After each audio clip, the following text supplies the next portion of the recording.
How is everybody doing? Day 8 of our husband's boot camp. I just want to say that I really appreciate all the feedback I've gotten the last few hours. I think maybe in the last voice note I said, please give me feedback, and really I love it. I especially love when people, like to give me a little criticism on something I may have said, and they ask me to tweak it, and I will tweak something on the task, today's task. I will tweak something. And I do thank those people. It shows that they're thoughtful and they're really into it. And I kind of love that a little, even better than just the rabbi. This is great. Thank you so much. I mean, it's all good. I love the feedback. It shows that what we're doing here is making a difference. Baruch Hashem. So day 8, we are really in day 3 of Rabbi Miller's 10 Commandments of Marriage, where Rabbi Miller started off his first commandment of marriage is be realistic. The second one is never break the routine of marriage. And the third one is today's make peace. Now let's discuss this, because I think it's so brilliant that Rabbi Miller separated keep the routine of marriage and make peace. Because in reality, the source of you not keeping the routine and the source of you not making peace is the same. It's really basically the same. It's just two manifestations of I'll use the same word again, same. It's two manifestations of the same thing. Basically, not making peace and not keeping the routine is because you're upset, because you're angry. And in reality, these are the things that take a fight and build it into a divorce.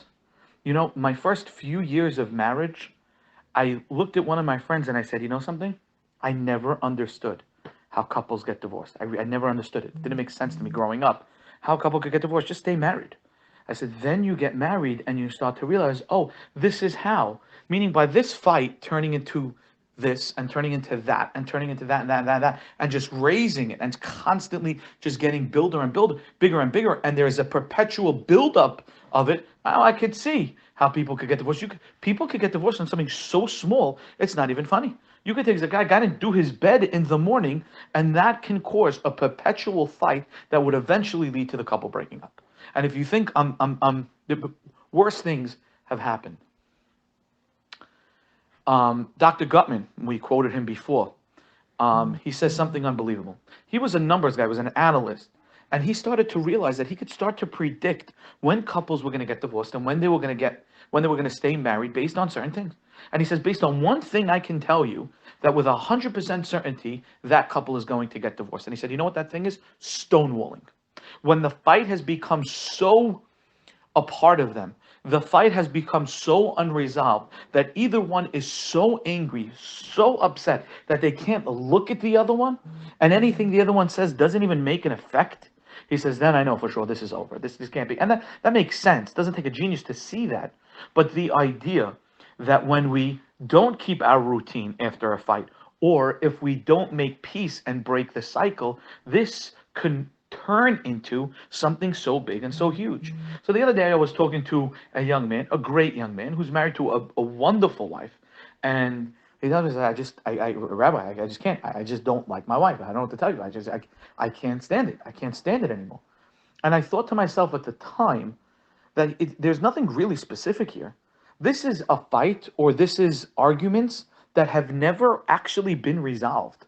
So it's just the constant buildup. So he comes home and he has almost every single argument that they've had in the last month on his mind, weighing at him every second he walks in his door, because there's never been a break to his anger or a break to that cycle.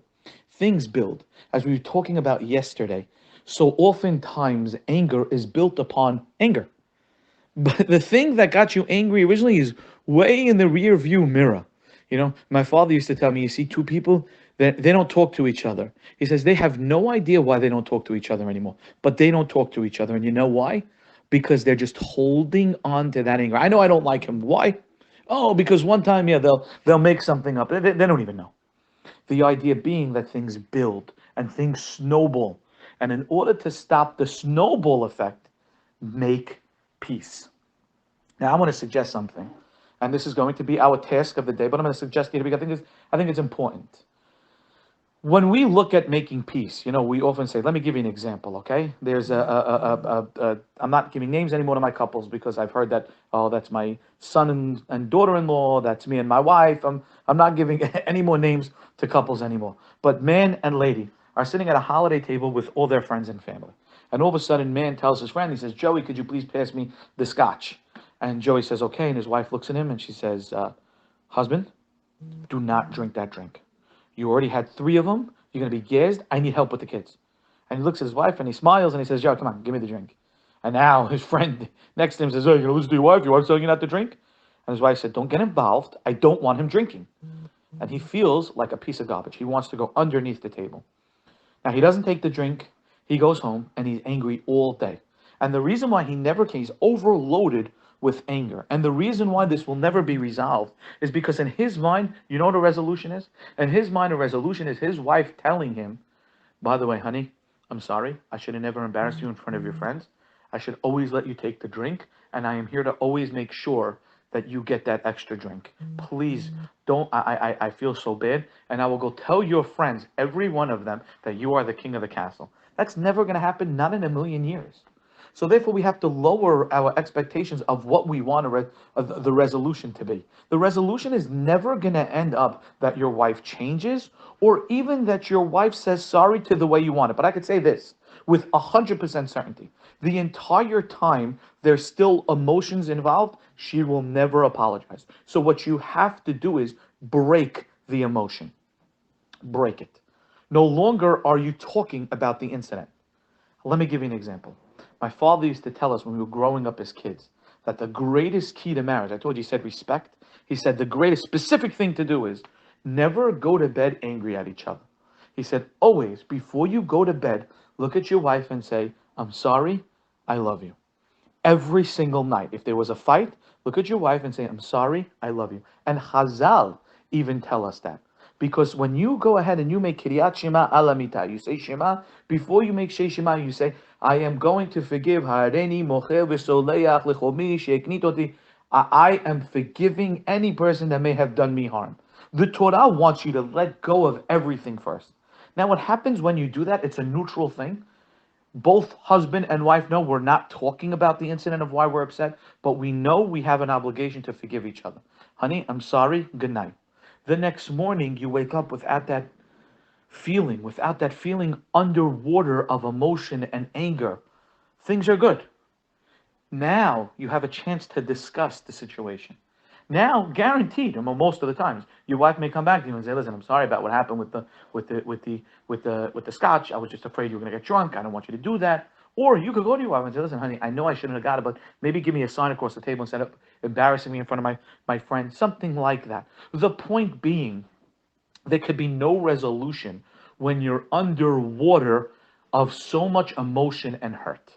And the way to break that is have a neutral time in the day. Such a brilliant, simple thing. Have a neutral time in the day where you look at each other and you clear the cache. I am sorry. And I love you. Now let's go on. Now fights no longer build up. It's almost impossible any longer to continue being angry the next day. We apologized. We're good. We're both in agreement that we've wronged each other no matter what it is. And we're good. We're going to turn the page. And then you can heal that way. This is why I think it's so brilliant that Rabbi Miller separated the keep your routine and always make peace. Because in actuality, it's the same feelings that make you not keep your routine. That's the same feelings that make you not forgive. But in reality, you have to do both. Sometimes you can't just forgive. You just go on with your routine. Then in another time, a neutral time of the day, apologize to each other and say you're sorry. Never go to bed angry at each other. And that is according to Hazal, it's according to everybody. So the idea here is, number 8 is always make peace. Never let fights become bigger than they should be. It's stupid little things that shouldn't break up your marriage or shouldn't ruin your day the next day because you couldn't look at your wife and say, honey, I love you, I'm sorry. Never go to bed angry at each other. Always apologize the night before. And that's going to be our task. Task number 8. Task of the day. So I just got to say something. I got to be clear. Really good friend of mine, a very smart person, a very good person, texted me. And he told me that on the last voice note, when I was talking about the text, I was a little bit too, and he didn't use these words, I'm using these words. I was a little bit too almost apologetic, almost like saying, like, I know a lot of guys are still not doing the tasks. I didn't mean it like that. And he's right. And the fact that we should all be doing the tasks, and that's the whole point of this. and I shouldn't be almost assuming the worst, and that wasn't my point. My point was, even if you did none of the tasks, yesterday's should have been done, which is add on a routine, or I think it was the day before, maybe, but whatever one of those days that I said that this one should be done. This also is one of those. Now, again, we should be doing all the tasks. I mean, it's clear that if you do these tasks, you're going to walk out of this month in a much better spot, shalom wise, than you were ever before. Your attitude should be changing now. Your wife should be automatically seeing a different change in the different things that you're doing. She sees a more giving husband, a more benevolent husband, a more contrite husband. All those things should be happening already. And if you do all 28 days, it's for sure going to be like that. It has to. It's got to be. So we're going to do them all. But again, if you can't do them all because some of them are different, are difficult, or because your relationship doesn't allow it at the moment, which is okay too. This one is important. And this one is, you make a resolution with your wife. You go over to your wife and you tell her, I'm in this boot camp, been doing this thing, and we have a new rule. This is Rabbi Cohen's rule, Rabbi Miller's rule. This is the world's rule. We never go to bed angry at each other. Most couples have this rule already, but if you don't have it, and say, honey, if we're ever in an argument, the night, right when we go to sleep, we look at each other and we say, I love you, I'm sorry, have a good night. We never go to bed angry at each other. That's the time of day where we resolve the problems without even bringing up the problems, where there's a time of shalom, where there's a respite from all of our issues, right before we go to bed. Honey, I'm sorry, please forgive me, I love you. And likewise, she should do the same to you. You want to go over the incident, you want to go talk about it, that'll be next day, 2 days later, 3 days later. But break the cycle. Make up with your wife that before you go to bed, you are going to tell her, she's going to tell you, let's forgive each other and we love each other. I'll speak to you later.